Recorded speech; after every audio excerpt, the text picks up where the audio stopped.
눈앞에서 7살 아들이 죽었습니다. 다시 환생해서 올 수 있을까요? 2023년 7월 7일 인도 JTS 간담회 금요 증문즉설. 안녕하세요.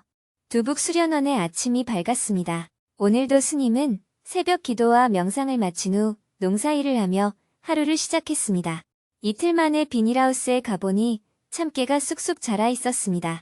오늘도 참깨 모종을 옮겨 심는 울력을 했습니다. 이제 모종이 많이 자라서 옮겨 심으면 제대로 살기가 어려워요. 오늘은 참깨 모종 옮겨 심기를 끝냅시다. 호기롭게 울력을 시작했습니다. 참깨 모종을 솎아내는 일은 까다로워서 스님이 전담했습니다.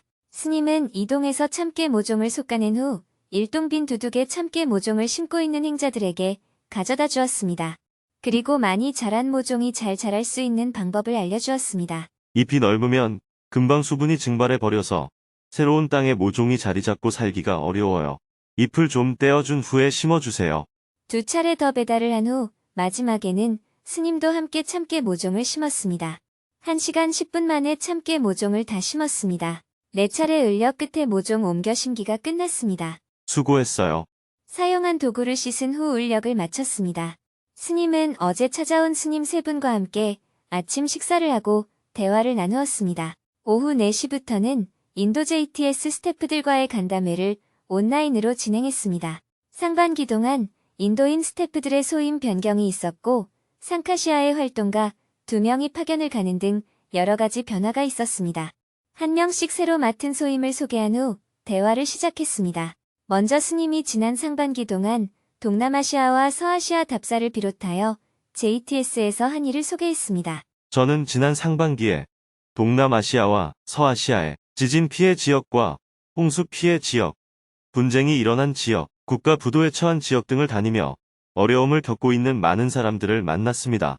예전에는 전 세계 어디를 가도 둥게스와리 지역보다 더 어려운 곳은 없다, 이렇게 생각했는데 이번 방문을 통해서 둥게스와리 지역보다 훨씬 더 어렵게 사는 사람들이 많다는 사실을 확인할 수 있었습니다. 그래서 이제는 여러분도 여러분보다 더 어려운 사람들을 돕는 일을 조금씩 해야 하지 않을까 하는 생각이 들었습니다. 이어서 스님의 방문 후에 직접 구호 활동을 하고 온 인도인 스태프의 소감을 들어보았습니다. 인도의 동쪽 지방 아쌈 지역 차크마 마을에는 인도인 스태프인 아지찌가 다녀왔는데요. 아지찌가 구호 활동을 다녀온 소감을 말했습니다. 지난 6월에 직접 아쌈 지역 차크마 마을에 가서 구호 활동을 하고 돌아왔습니다. 동네 사람들이 물을 기르러 먼 곳까지 가야 했습니다. 만약 전기가 공급되지 않거나 충전된 전기가 없는 날에는 남은 물로 며칠 동안 살아야 했습니다. 정부에서도 아무런 지원을 하지 않고 있었고 도와주는 단체도 없었습니다. 그곳의 상황은 우리가 사는 둥게스와리보다 훨씬 더 열악했습니다. 오히려 우리가 그곳 사람들을 도와주어야 한다는 생각이 들었습니다. 이어서 인도인 스태프들로부터 궁금한 점에 대해 질문을 받았습니다. 둥게스와리 지역의 땅값이 오르다 보니 이익에 눈이 먼 사람들이 20년 전에 땅을 팔아놓고는 지금 다시 자기 땅이라고 주장하는 상황이었습니다. 인도인 스태프들 모두가 이 상황을 걱정하고 있었습니다. 마을 개발 담당을 하고 있는 스태프는 그들의 아이들에 대한 JTS의 지원도 중단하자고 제안했습니다. 이에 대해 스님이 답변을 해주었습니다. JTS의 땅을 가져가려는 사람들에게 지원을 중단하면 어떨까요? JTS의 땅을 가져가려고 하는 마을 사람들에게 JTS의 지원을 중단하면 어떨까요? 땅을 달라고 하는 사람들의 아이들도 수자타 아카데미를 다니고 있고 약품 지원을 받고 있습니다. 남한과 북한의 정치 지도자들이 서로 의견 차이로 갈등하다 보니까 북한의 어린아이들이 굶주려도 저 나쁜 놈들은 굶어 죽어야 돼, 도울 필요가 없어 하고 말하는 사람들이 많습니다. 그러나 북한 아이들이 미사일을 쏘는 것도 아니고 핵을 만드는 것도 아닙니다. 그렇기 때문에 아이들이 굶주리고 있다면 먹을 수 있게 해야 하고 학교를 못 가고 있다면 학교를 갈 수 있게 해야 합니다. 마찬가지로 둥게스와리의 땅 문제도 부모가 나쁜 행동을 하는 것이지 그들의 아이들이 나쁜 행동을 하는 것은 아니에요. 그러니 대화를 통해서 부모를 설득하는 방식으로 문제를 풀어야 합니다. 부모가 도무지 말을 안 듣는다고 그들의 아이들에게 피해를 주는 것은 바람직하지 않다고 생각해요. 우선 더 많은 대화와 설득을 해봐야 하고 필요하다면 법적인 도움을 통해 이 문제를 해결하도록 노력해야 합니다. 아이들에게 직접적인 피해를 주는 것은 올바른 해결책이 아니라고 봅니다. 우리가 더 노력을 해야 합니다. 아이들이 학교에 다니다가 중간에 그만둬야 하는 상황이 발생하게 되면 아이들에게 큰 상처를 주게 됩니다. 자신들이 잘못한 것도 아닌데 JTS가 학교를 그만 다니라고 하면 JTS를 원망하게 되겠지요. 그리고 이렇게 된 상황이 부모 때문이라고 생각하면 부모도 원망하게 됩니다. 자신의 부모와 JTS를 미워하게 하는 것은 자라나는 아이들에게 결코 좋은 것이 아니에요. 물론 그 사람의 행동이 다른 사람들에게도 영향을 끼칠 수가 있습니다. 그의 행동을 따라할 위험이 있다는 것도 이해가 돼요. 그럴 가능성도 충분히 있고요. 그렇기 때문에 더 이상 이 문제가 확대되거나 계속되지 않도록 조치를 취하는 것이 필요합니다. 그 사람이 분쟁을 일으키는 행위가 정말로 본인에게 이익이 된다면 아무리 그의 행동이 올바르지 못하더라도 자신의 이익 때문에 그렇게 했겠구나 하고 이해할 수는 있을 겁니다. 하지만 이런 분쟁을 통해 그 땅이 그 사람의 몫으로 될 수는 없습니다. 그의 행동은 오히려 그 땅이 JTS의 소유인가 아니면 정부의 소유인가 하는 두 가지 문제만 야기시킬 뿐입니다. 그 사람은 그 땅이 자신의 것이라는 것을 증명할 서류가 전혀 없기 때문에 그 사람의 소유가 되기는 어렵습니다. 이 사실을 그에게 충분히 인식시키도록 하는 것이 필요해요. 그러니 좀 더 시간을 갖고 이 문제를 풀어나갔으면 좋겠습니다. 물론 그 사람의 자녀들이 수자타 아카데미를 다닌다는 사실이 여러분의 기분을 나쁘게 할 수는 있어요. 그의 행동에 영향을 받아 다른 사람들도 그와 똑같은 행동을 할 위험이 있다는 것도 충분히 이해는 됩니다. 하지만 이 문제는 어른들끼리 지혜롭게 풀어나가야 합니다. 아이들에게 피해를 주지 않는 선에서 이 분쟁을 해결했으면 좋겠습니다. 누구나 돈에 눈이 멀면 도덕이나 양심이 타락할 수가 있습니다. 그러나 우리는 좀 더 지혜롭게 이 문제를 해결해 보도록 합시다. 이외에도 다음과 같은 질문이 있었습니다. 아이들이 휴대폰을 보는 것을 너무 좋아해서 심지어 학교에 가지 않겠다고까지 합니다. 제가 너무 화가 나서 아이들을 때리고 화를 냈습니다. 참회는 했지만 앞으로 어떻게 해야 할지 답답합니다.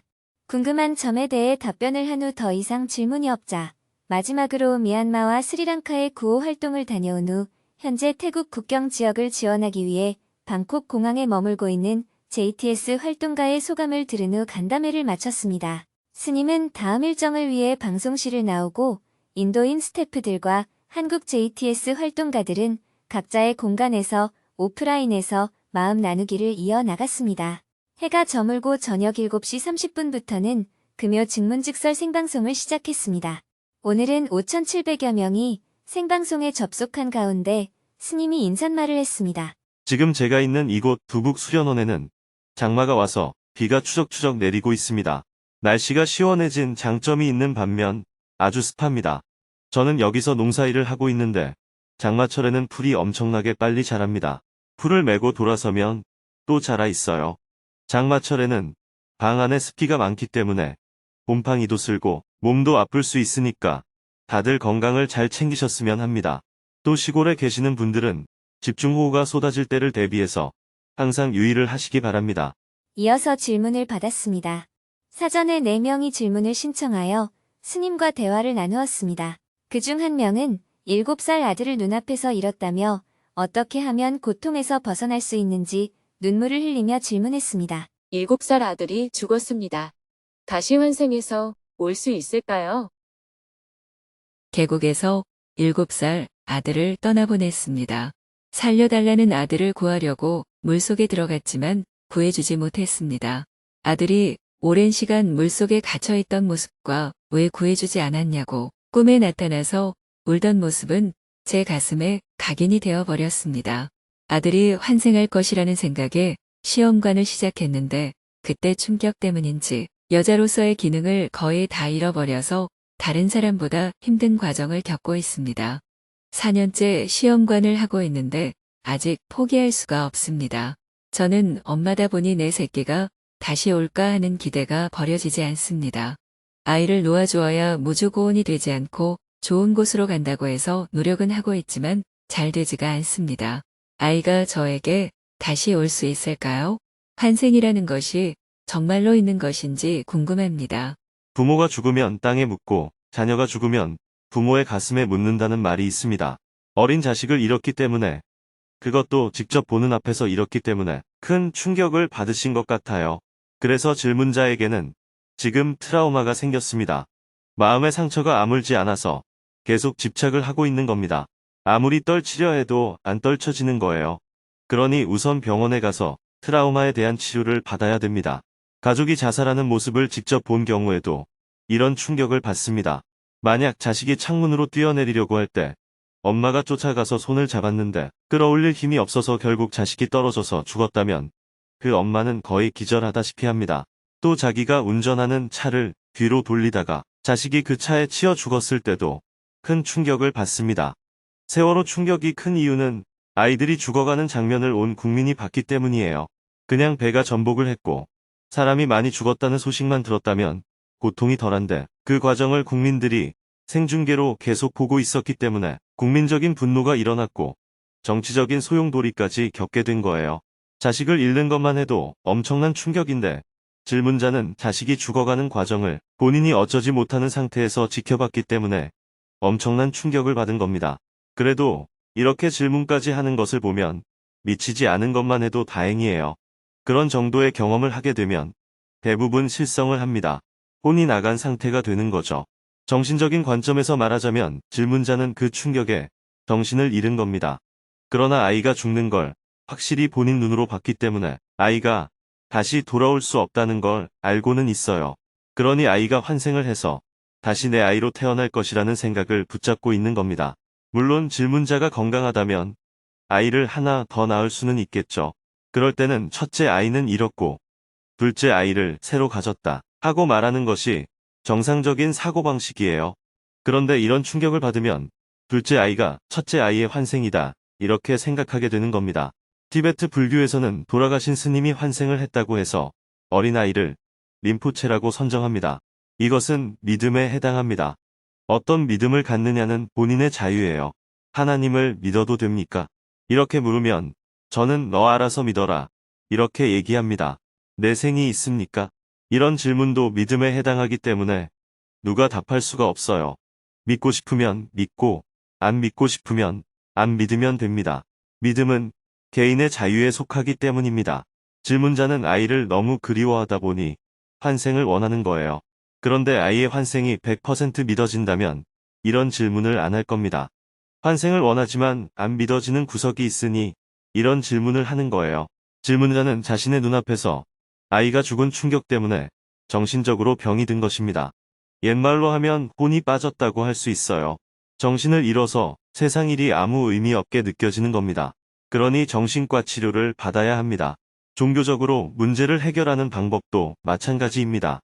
죽었으면 새로운 몸을 받아야 하는데 누군가가 계속 부르면 영혼이 떠나지를 못합니다. 이것을 무주고혼이 된다고 말합니다. 그러니 기독교인이라면 천국에 잘 가라 하고 인사를 해야 하고 불교인이라면 얼른 극락에 가라 하고 인사를 해야 합니다. 그래야 아이가 죽어서라도 행복하게 살 수가 있어요. 그리고 질문자에게 아이가 필요하다면 둘째 아이를 갖겠다 하는 관점을 가져야 합니다. 몸에 이상이 있어서 둘째 아이를 가질 수 없다면 포기해야겠지요. 어떻게 내가 원하는 걸 다 할 수가 있습니까? 무리해서 아이를 갖게 되면 장애아를 갖거나 뱃속에서 유산을 하게 되어서 더 큰 트라우마를 갖게 될 수도 있습니다. 내가 또 아이를 잃었다 하면서 다시 더 큰 혼란에 빠지기 때문에 우선은 지금 입은 상처를 치료하는 것이 중요합니다. 질문자는 지금 정신질환 상태라는 것을 인정해야 해요. 나는 지금 아이가 죽은 충격으로 정신을 잃은 상태이다. 이렇게 자각하고 빨리 정신을 차려서 남편을 비롯한 나머지 가족들과 남은 인생을 행복하게 살았으면 좋겠습니다.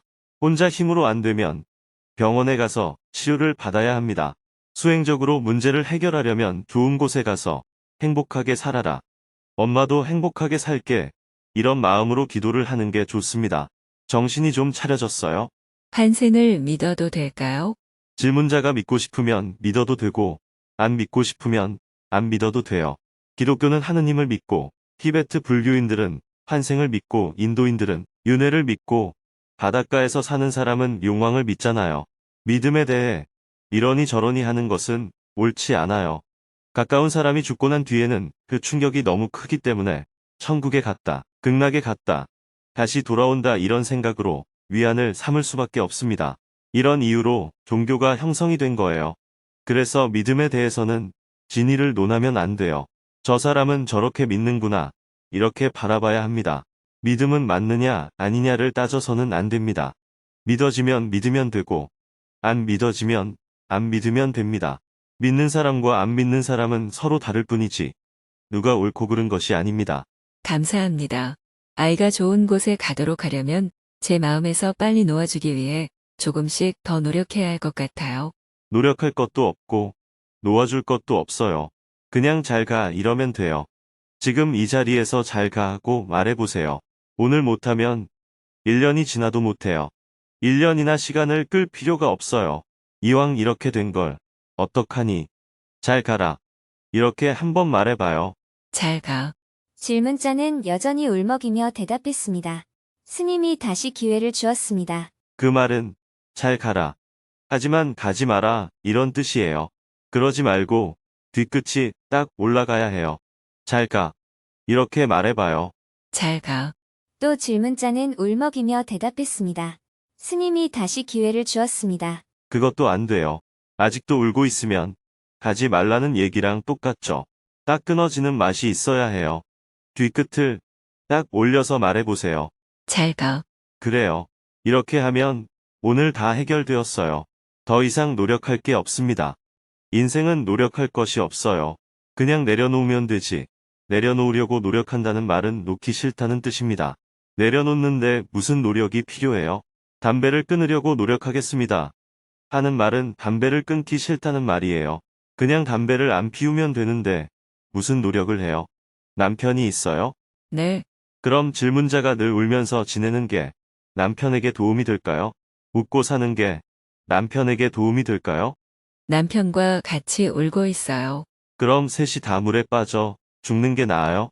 아이는 죽었다 하더라도 나머지 2명은 잘 사는 게 나아요? 저희가 잘 살아도 되는 건지 진짜 모르겠어요. 잘 살아도 돼요. 아이가 보기에도 부모가 잘 사는 게 좋겠어요?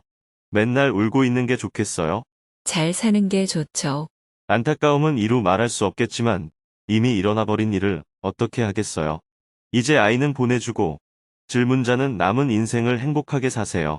시험관 아기를 만드는 것도 너무 무리하게 하지 마세요. 아이가 죽으니 이렇게 슬프구나. 자식은 괴로움의 덩어리구나. 2번 다시 안 낳아야겠다.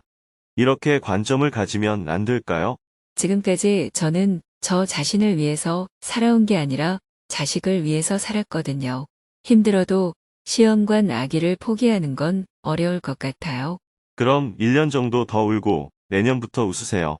지금까지 울면서 지낸 세월도 부족하다고 느낀다면 수렁에 빠져서 1년 정도 더 울어도 됩니다. 시험관 아기를 시도하다가 장애아를 낳거나 유산해서 3년을 더 울어보세요. 그러면 정신이 좀 차려질 겁니다. 자식이 죽었는데 웃음이 어떻게 나요? 울어야죠. 오늘부터 웃고 살 것인지 3년 후부터 웃고 살 것인지 본인이 선택하면 됩니다. 웃으며 살아도 자식은 안 돌아오고 울면서 살아도 자식은 안 돌아와요. 어차피 돌아오지 않는 것은 마찬가지인데 우는 게 나을지 웃는 게 나을지 잘 생각해봐요. 오늘 제 이야기를 이해하셨으면 병원에 안 가도 됩니다. 그게 아니라면 내일부터 병원에 가서 치료를 받아야 해요. 감사합니다. 계속 울먹이던 질문자가 마지막에 입가에 미소를 보이자 스님도 웃음을 머금었습니다. 이외에도 다음과 같은 질문이 있었습니다. 동생이 기독교인데 하느님을 믿는 모습이 너무 좋아 보이고 마음이 편안해 보입니다. 저는 부처님을 믿고 싶은데 혼자 수행해야 된다는 생각에 괜히 외롭습니다. 어떡하죠? 우울증과 공황장애를 가진 25살 딸아이와 사이가 좋지 않아 연락을 못하고 있습니다. 성인이 되었으니 가만히 두어야 할까요? 아니면 저의 잘못을 빌고 화해를 해야 할까요? 국제개발과 구호 활동에 대해 연구하다 보니 왜 현지인들은 참여를 안 하는지 궁금해졌습니다. 현지인들의 무관심, 반발, 소극적 참여를 어떻게 해결해야 할까요? 대화를 마치고 나니 밤 9시가 훌쩍 넘었습니다. 내일은 외국인을 위한 영어 증문즉서를 생방송한 후 경전대학 학생들과 그동안 배운 내용에 대한 궁금함을 해소하는 증문즉설 생방송을 할 예정입니다.